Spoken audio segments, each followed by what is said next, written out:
All right. So today what we're going to talk about is cultural groups, okay? Y'all know what cultural groups are? No? Okay, let's keep going. What are cultural groups? A cultural group is a group of people who share... Oh, sorry. God, I took it off. All right, here we go. Y'all gonna see it in a minute. A cultural group is a group of people who share one or more unique characteristics, such as race, national origin, ethnicity, or religion. If you don't understand what these words are, what I did is I went ahead and put a link to them. So if you click on, let's say, race, it will come here. Your other PowerPoint is still open here, but it'll tell you kind of what it's about. And it's a group of people who share distinctive characteristics. National origin. It is discrimination involves how you're treating people. And then ethnicity. Let's see. It's a category of people who identify with each other based on common ancestral, social, cultural, or national experience. And then religion. Religion would be such like if you're Catholic, Jewish, that kind of thing. So a cultural group is made up of all of these groups of people. So we're going to learn about Louisiana and our cultural group. So we have Acadians and Cajuns. Y'all have heard of Acadians? Whenever we went to, what is it called? Vermilionville. You should have learned about all of these and the cultures, and you saw the blacksmith, how they made the ironwork and stuff like that. We have the French Creoles, Spanish, African Americans, Native Americans. So on each one, we're going to kind of break it down and go through them. Today, instead of creating a PowerPoint, what you're going to do is you're going to actually work in groups, and you're going to find out all kinds of information on these groups. So you have Acadians, Cajuns. In 1604, a group of people living in Western France moved to Acadia, which is now Nova Scotia, Canada. Y'all know where Canada's at? It's above the United States. If you want to, we don't have time right here, but you can go and look it up and see exactly where this was. Where would we find out where it was? Using what tool? Google Maps. So if you typed in Nova Scotia, all you would have to do is copy it and paste it from this PowerPoint, and it will show you exactly where they came from. In 1755, the British forced the Acadians to leave Canada. They sent some of them to France or England, and others to British colonies on the east coast of North America. Again, if you don't know where some of these places are, could we go look at them on the map? Yeah. Some of the Acadians stayed there, and others moved to South Louisiana. These people became the Cajuns. What are we known for here? Whenever I say Cajuns, what do y'all think of? What type of food?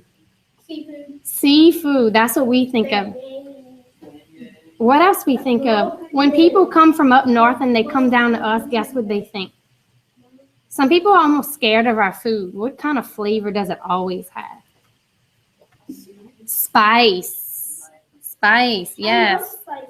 They bought those bugs that we eat that they're afraid of. Yes. What? Crawfish. Yes. When you go up north, they'll call them crayfish most of the time. And you may, yeah. They bought small pieces of land and built houses. They kept their customs and traditions. Most of them continued to speak French. Some of your great-grandparents spoke French. I know when I was little, when my grandparents would talk, they always spoke in what they call Cajun French because it's not truly French. They kind of mix it up. We never knew what they were talking about. You started kind of picking up things. My grandma had a dictionary where you could go look up what they were saying, but it was so hard to follow. Any of y'all grandparents, parents, anybody speaks French? It's starting to slowly dwindle away because what do we normally speak now? English. But if sometimes you'll go to school and you have to learn French, right? Most of them continued to speak French. They worked with livestock and crops, and some worked as fishermen or trappers. In the early 1900s, some Acadians began to lose old customs and traditions and to live like Americans. Today, very few Cajuns speak French. Most of them speak English. That's our common language. It's easy for us to go through. So what you're going to get today is you're going to get a folder like this. And all it is it has a sheet with each one on here. So you'll have this.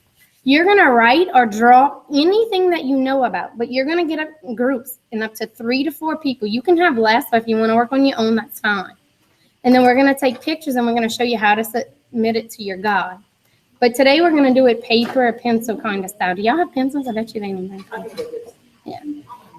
So anything that you know. What if you don't, this isn't the information you want to put that's on this. Can you go look up Acadian and Cajuns? Yeah. Some of the things that I want to see is what type of houses did they have? What did they live in? Where did they live? Did they live by water? Did they live by? It says that they were trappers, and it says that they were fishermen. So did they need water to be fishermen? So that's what this one would be about.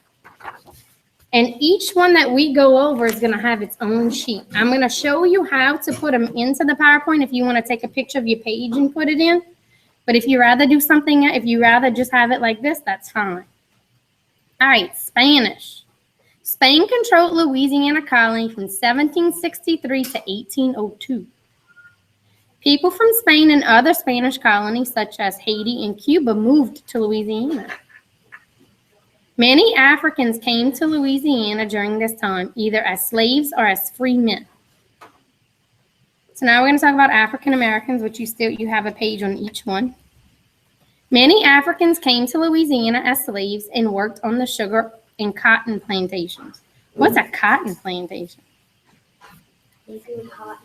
They grew cotton, and they had to pick it. And a lot of them, if you've ever felt cotton, it's picky. So a lot of their fingers would bleed and poke, but then we invented something else that had to do our work. The technology changed their lives. They didn't have to get their fingers pricked anymore. Y'all remember what it's called? The cotton gin? You remember that? Sugar plantations, we see them all over. We know whenever they're cutting cane down, we smell it, we breathe it. It burns our nose after they burn it, right? We still have cane in Thibodeau. It's starting to go away. Where we're at right now was once sugar cane, not that long ago.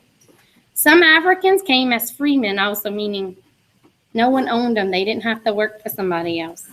The African population of Louisiana increased during the Spanish period. Now we're talking about Native Americans. If you don't understand what they are, you need to see them, Google it. Type in Native Americans. If you don't know how to spell it, copy this and paste it. So Native Americans were the first people to live in Louisiana. They were already living here when European settlers arrived. How many of y'all didn't know that? They were the first to live here. Tribes living in Louisiana included Natchez, Tunica, Caddo, Choctaw, Attakapas. Y'all know how to say this one? Attakapas, Chitimacha, and then the Homas. Native Americans moved often, following the animals they hunted for food and clothing. When they developed farming, they were able to live in one place and develop settlements. They grew corn, squash, and beans.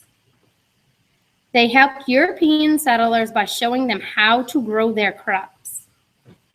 Many Native American words survive in place names such as Tangipahoa. Y'all know where that parish is at? It's actually a parish here.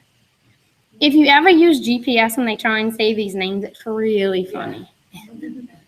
We went to Tangipahoa the other day and I forgot what it said, but it was not that.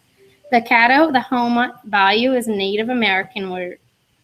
Louisiana still eats some Native American foods such as alligator, crawfish, and frog legs. How many of you have ever eaten alligator? Really? Crawfish. I ate that last night. It's my favorite food in the whole world. What about frog legs? I used to eat frog legs until I realized what it was, and now I don't eat them anymore. That's what everybody says. It tastes like chicken. Well, I don't like chicken. All right, so this is how we're going to do this. You're going to get in groups, 3 to 4. If you want to work by yourself or just you and one partner, that's fine. It's however. Remember, you're going to have... Y'all can't listen if we talking.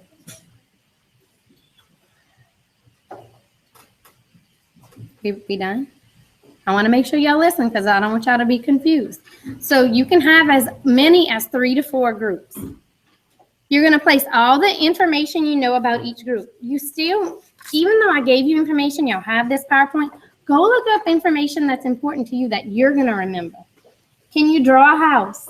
Yes, one of your group members may be able to draw better than the others. If you find pictures, paste them on your PowerPoints and we can get them printed out for you. Okay?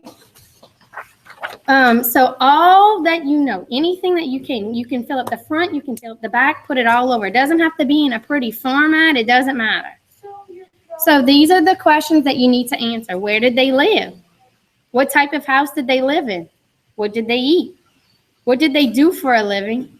What kind of family life did they have? What language did they speak? And what do they speak now? We saw how one spoke French and then now one speaks, well, they more primarily speak English.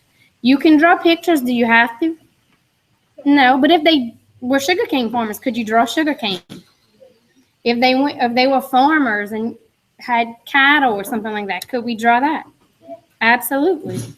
This is going to be due Friday because it is a bunch of sheets, and we're going to try and cut the class now from, we're going almost an hour to 9:30 now, so it's not going to be as much time. So again, you can only have up to 4 people, but you can have 1 or 2 or 3. We good? Okay, I'm going to show you how to submit them on Friday. All right, y'all can go ahead and get started.